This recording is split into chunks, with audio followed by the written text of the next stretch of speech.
So once again, welcome back to another lesson. We are going to be looking at links. We are going to see more about links. We looked at links, but we are now going to see what more can we do with links. And as usual, I am with my assistant, always here to help me with the lessons, maybe of any errors or anything like a question that he has for our guidance here. So we are going to see more on links.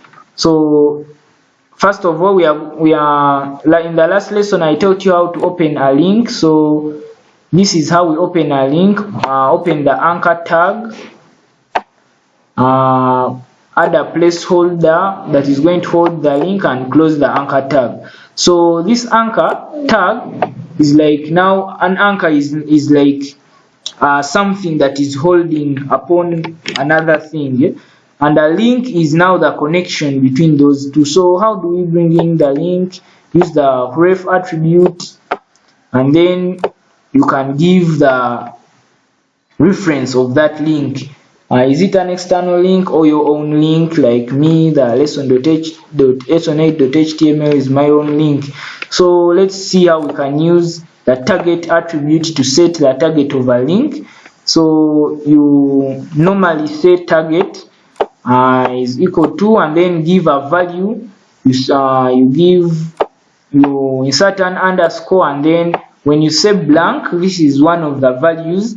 This one opens the link in a new tab. So when I click on that link, it just open in the new tab, which is this tab, and this tab is that lesson8.html. and why is it having navbar when you hover over it? This is because of the title attribute. So we also have another target value, property value, like self. When I click it, it opens in a self frame, so it does not go for another tab.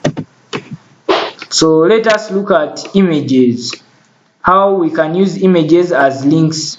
So when we open our anchor tag, add the necessary information and close it, instead of adding a text as a placeholder, we just need to add an image. Style it in the way you want, so that it can appear in your web browser. And because of this title, when I hover over it, it brings that nav text for the title, and when I click it, it opens in a new tab. It opens a link in a new tab just because of the blank property value. Let's also see the appearance of anchor tags. When an unvisited link is clicked, is displayed, it is underlined, and it is blue. Yeah, so the usual links, when you create a link, it is always underlined and blue. And an active one, like the one that is active that right moment, is underlined and red, and an already visited one is underlined and purple. For this, maybe I can create a sample link that we are going to make our tests on.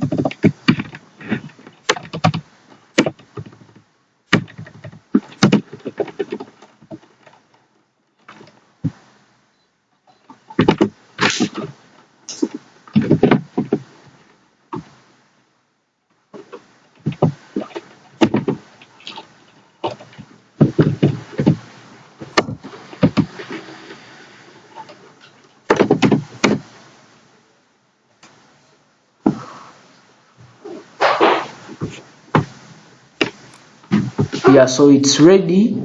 So underlined and blue, and when it is active, so you see it turns red. Okay, let me save this,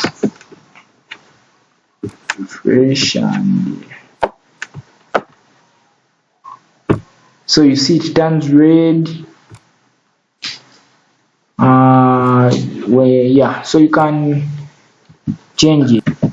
Yeah, so the color changes. You've seen how they are changing according to the appearance of the anchor tags that I gave to you. So lastly, we are going to look at the best path links. So best path links, this is how can I explain this? This is like, for example, one is having a very big project, making a big website, having many links, and those many links are all they all have a common link in them, which is maybe the major link. So instead of rewriting the major link for every other link, we can just use the base tag, put a ref attribute, insert the major link, and it's a self-closing tag. So we can do that for the major link, and then for all the other sublinks, just go on for the ref or the hypertext reference in full. You can just go on adding the sublink instead of writing. For example, let me show you how this would look if we had no major link. So this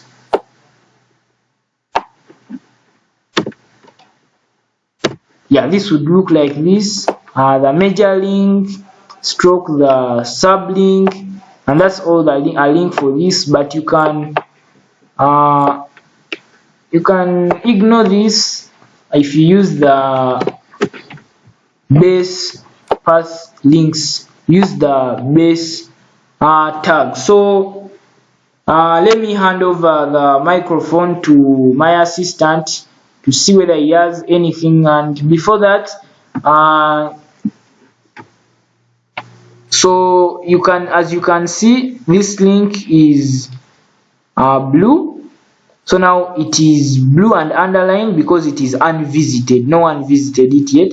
And when I click it, this is a quick change. It will have to be active and red and underlined. So take a look at that. So you see red and underlined, and since I have no link to it, so as you can see, it is now purple.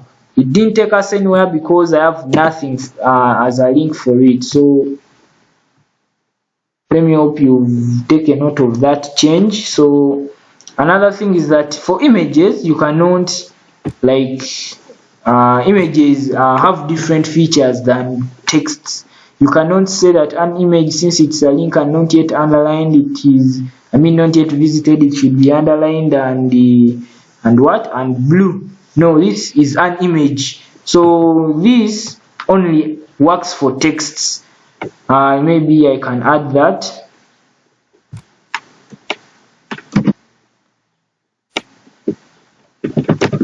For texts. Yeah. So let me hand over the microphone to my assistant to have a word to us. Thanks, sir. And I have some questions. And my first question is, what's the use of the underscore? So this underscore, why should we put this underscore instead of just writing the word blank? Let me first show you the test. If I do not put the underscore, the target.